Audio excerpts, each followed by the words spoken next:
कोणती भाजी करू? हां, मूग आणि चवळीची भाजी एकत्र करते. तर ही अशा प्रकारे सोलून घ्यायचे.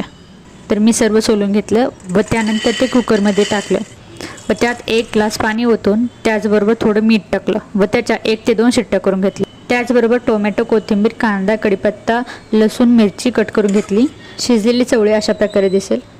त्यानंतर गॅसवरती कढई ठेवून त्यात कांदा टाकून व्यवस्थित त्याला भाजून घेतला. 1 वाकडी तेल टाकून त्यात टोमॅटो, मिरची, थोडं मीठ, कढीपत्ता, लसूण टाकून जिरे, त्यानंतर मोहरी, त्यानंतर हळद व्यवस्थित मिक्स करून शिजवलेली चवळी त्यात टाकली व तिलाही व्यवस्थित हलवून घेऊन त्यात गरम मसाला टाकला.